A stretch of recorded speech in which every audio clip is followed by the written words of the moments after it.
All right, you decided it's time to buy a home and you figured out the best places to find homes online. You got an idea of how much home you can afford from my previous two videos. Now let's talk about how much does it actually cost to purchase a home. That's what we're gonna be talking about in this video.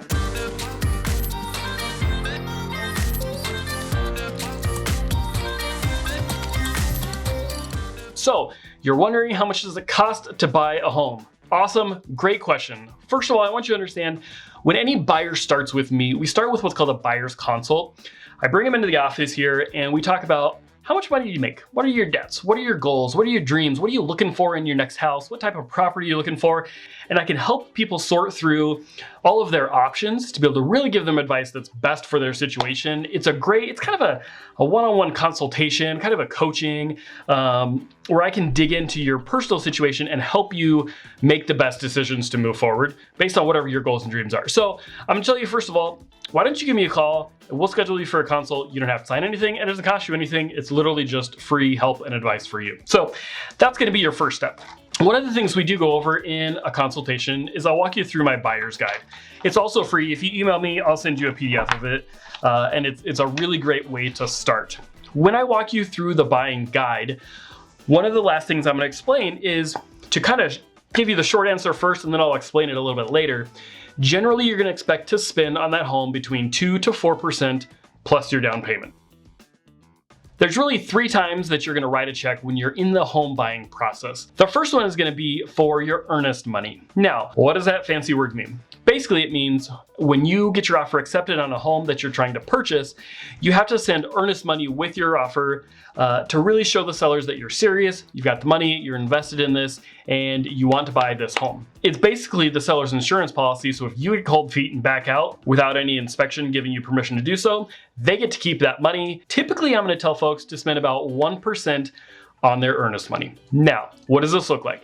You make your offer, let's say we're buying a home at $300,000 and 1%. That would mean after you get your offer accepted, immediately you have to submit your earnest money for $3,000. Now, of course, you're not gonna get cold feet and back out. So what will happen is that earnest money is then applied to you as a credit at closing. So you don't lose it, it's not an extra fee as long as you don't back out of the deal without a contingency. First check you're gonna write is earnest money. Second thing you're gonna write for your inspection. That's optional. Of course, you don't have to get a home inspection, but we recommend that you do. That check will be for your inspections, and I'll help advise you on which different inspections you should get, but we can get a sewer inspection, we can get a regular home inspection, we can get a radon inspection, a couple others, but those are the most common inspections that we'll see buyers want to get.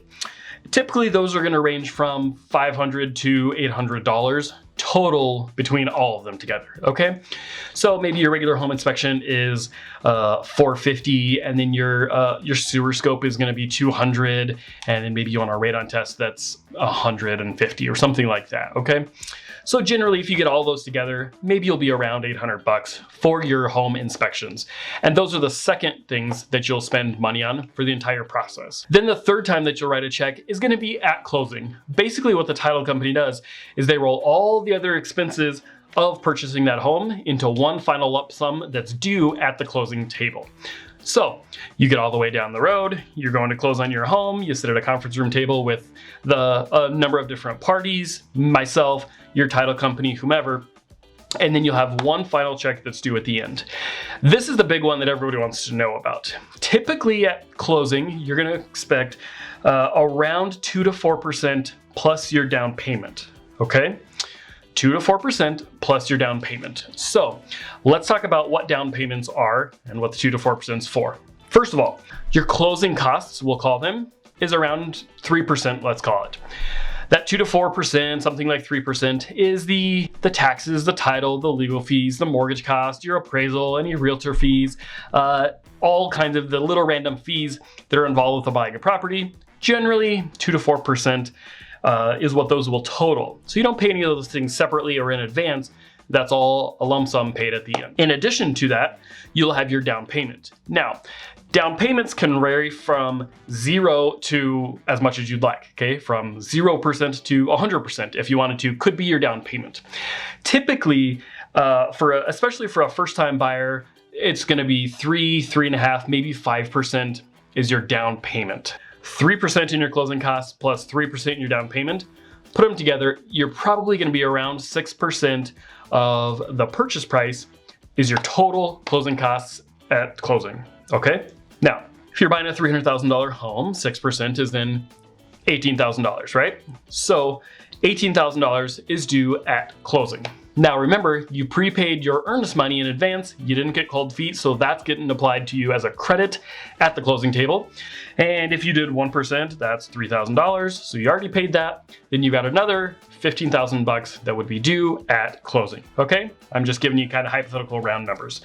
So on a $300,000 property, you'll pay $3,000 up front maybe, and then $15,000 at the closing table. And then of course you had your inspection costs on top of that. Now, a bunch of you just went, oh, holy cow, I don't have 18,000 bucks. How am I supposed to buy a house? Great news, don't worry.